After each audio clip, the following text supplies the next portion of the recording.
Ahojte, v dnešnom videu si ukážeme cvičenia na vrchnú časť tela, konkrétne na hrudník, alebo budeme sa ho snažiť zamerať, precvičiť. Ukážem, čo ja cvičím, pretože myslím si, že variácií tréningov hrudníka je fakt veľa, takže ukážem, čo ja robím, môžete to vyskúšať a poďme na to. Ako prvý cvik si dávam klasický bench press na rovnej lavičke s veľkou činkou. Niekedy to striedam s tým, že nedám si tento, ale dám si klasický taký dohora šikmy. Ale väčšinou bývajú moc vysoké v posileniach, kde sú fixnuté lavičky, tak vtedy sa snaž si dať nejakých 35 stupňov. No a čo som chcel povedať, že bench nemáš presne na prsia, niekto má s tým problém, že veľmi necíti prsia. Je to komplexný cvik, ktorý zapája veľa svalov, takže sa s tým až tak netráp a túto problematiku rozoberieme potom v ďalších videách a poďme zatiaľ cvičiť.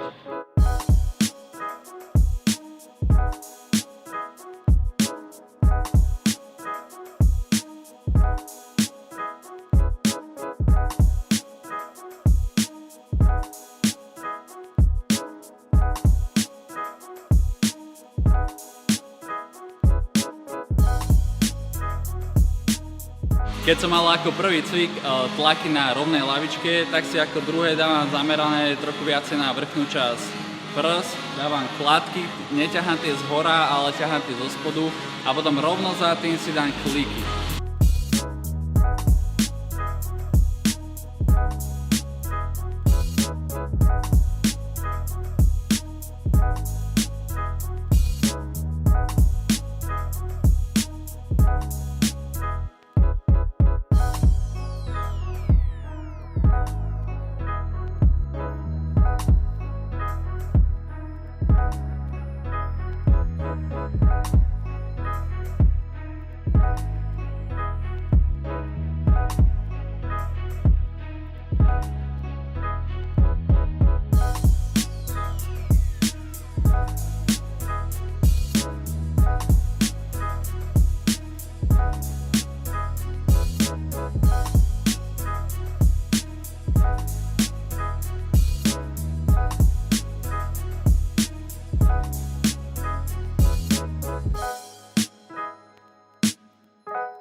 Ako tretí cvik si dávam tlaky s jednoručkami na tejto lavičke. Ukáž, Freddy. Neukážeš? Dávame menší uhol, než býva, lebo fakt býva vysoký. Tam je napríklad vzadu, ukáž tam.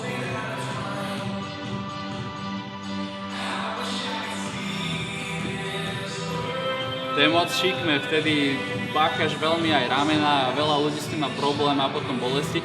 Takže dám si takýto menší uhol s jednoručkami, kde mi to takáto lavička dovolí a proste cvičím tlaky, ktoré teraz uvidíš a nemám ruky klasicky takto rovno, ale ich mám trošku vytočené, cítim sa tak lepšie, takú väčšiu stabilitu. Tak keby je potom niekto z toho, že čo ako ten má ruky, tak viete prečo.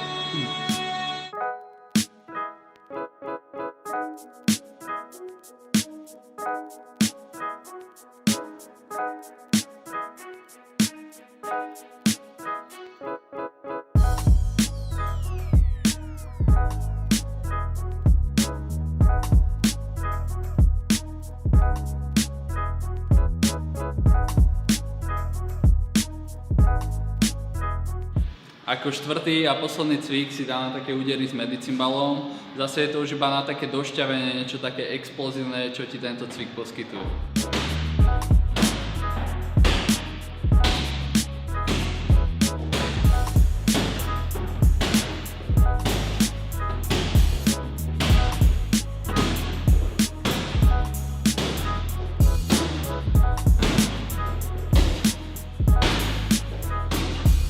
Ďakujem ti za pozornosť a môžeš si pozrieť nejaké články na našom webe, keď hľadaš viacej informácií o cvičení, životosprave, o dobrom myslení. Ďalej poskytujeme aj kalorickú kalkulačku, kde si zadarmo môžeš vypočítať svoj kalorický výdaj, príjem, čiže koľko máš toho pojesť. A ďakujem ti teda a vidíme sa pri ďalšom videu.